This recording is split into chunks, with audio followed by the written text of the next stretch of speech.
नमस्कार मंडळी, मोरे ताईंच्या रेसिपी चॅनलमध्ये तुमचं स्वागत आहे। आज मी एक रेसिपी करणार आहे, ती पण एकदम झटपट होणार आहे। म्हणजे आपल्याला जर आप्पे खायचे असेल तर तुम्हाला तांदूळ किंवा डाळ भिजवायची गरज नाही। तर मी आज तुम्हाला रवा आप्पे एकदम झटपट तयार करून दाखवणार आहे। त्याच्यासाठी मी 1 वाटी रवा घेतलेला आहे आणि 1 वाटीला कमी ताक घेतलंय। तुम्ही दही पण घेऊ शकता। आता आपण आप्यामध्ये टाकायला कांदा कापून घेतलेला आहे, टोमॅटो, शिमला मिरची, कोथिंबीर, अजून जे काही भाज्या असतील तुम्ही त्या पण याच्यात टाकू शकता। आपण आता आधी रवा टाकून घेऊ।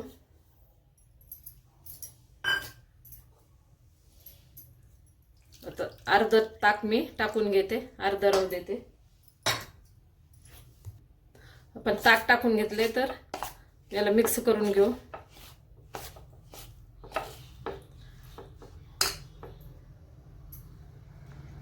पूर्ण ताक मी टाकलं। आता याला चांगलं गुटळ्या होऊ द्यायच्या नाही, चांगलं मिक्स करून घेते।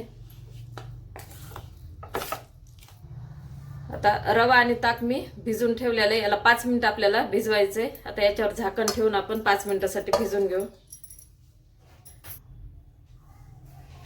आता आपण रवा भिजत घातला होता, तर झाकण काढून बघू। आता तर रवा आपला भिजलेला आहे, तर 5 मिनिटाच्या वर झालेलं आहे। तुम्ही याला काम तुमचं दुसरं असेल तर थोडा वेळ अजून जास्त पण भिजू शकता। आता हा भिजलेला आहे चांगला, थोडंसं पाणी टाकून अजून त्याला मिक्स करून घेते।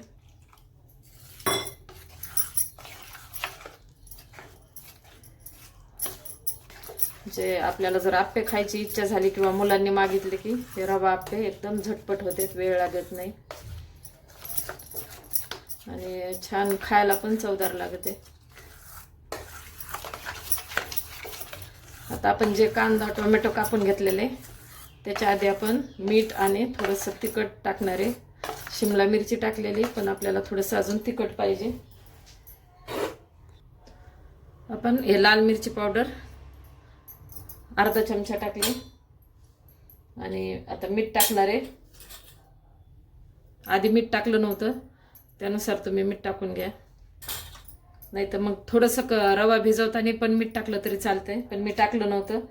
तर आता हे जवळ 1 चमचा मीठ टाकलेलं आहे मी। आता याला परत अजून थोडंसं पाणी टाकून आपण मिक्स करून घेऊ।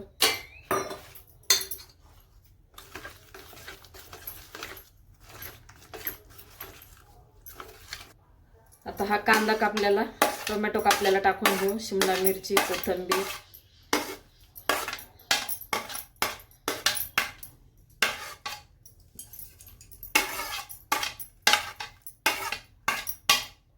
आणि लाल मिरची पावडरच्या ऐवजी तुम्हाला जर हिरवी मिरची टाकायची असेल ती पण छान लागते, पण लहान मुलांना करायचं असेल तर लाल मिरचीच वापरा।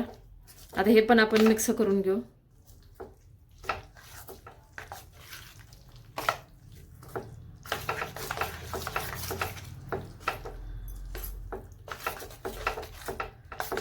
आता हे व्यवस्थित मिक्स झालेलं आहे, आता पाण्याची पण गरज नाहीये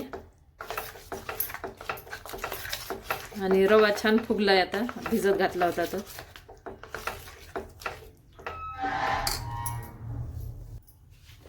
आता आपण थोडा सोडा टाकणार आहे खाण्याचा, थोडंसं पाणी टाकून मिक्स करून घेऊ।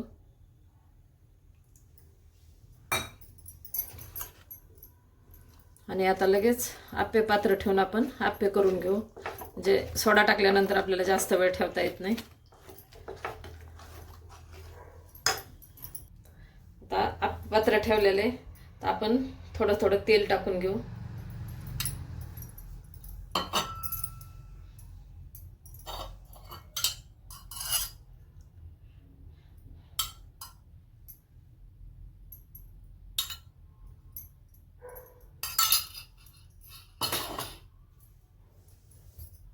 आता आप्पे पात्र गरम झालेलं आहे, आपण आता आप्पे करायला सुरुवात करू। आधी ना साईडचं टाकून घेते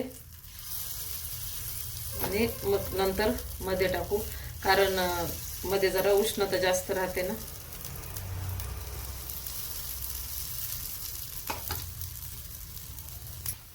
आता आपण सर्व ठिकाणी टाकून घेतलेलं आहे. आता आपण झाकण ठेवू आणि याला 2-3 मिनिटासाठी असंच ठेवू. वाटल्यास आधीमध्ये बघून घ्यायचं. आता आपण झाकण काढू आणि आता याला पलटी मारायचे. तर आधी मधले काढू. छान भाजलेले. तुम्हाला वाटलं तर थोडंसं तेल टाका, नाही तर नाही टाकलं तरी चालतं, याच्यावरही भाजते. आता असेच मी सर्व काढून घेते. आता आपण सर्व आप्पे काढून घेतलेले. तर पहिल्यासारखंच थोडं थोडं तेल टाकायले, कारण मग खालचं अंग पण असं मस्त खरपूस भाजलं पाहिजे, त्यासाठी थोडंसं टाकायचं.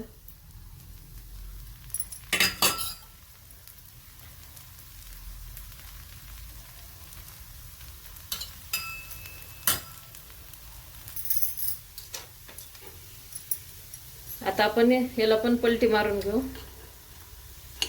वरची साईड जशी होती तशीच आपले छान पूर्ण आप्पे भाजलेले. थोडंसं तेल टाकलं होतं ना, तर छान आलेला आहे कलर. आता राहिलेले मी असेच करून घेते. हे सर्व आप्पे पलटलेत. आता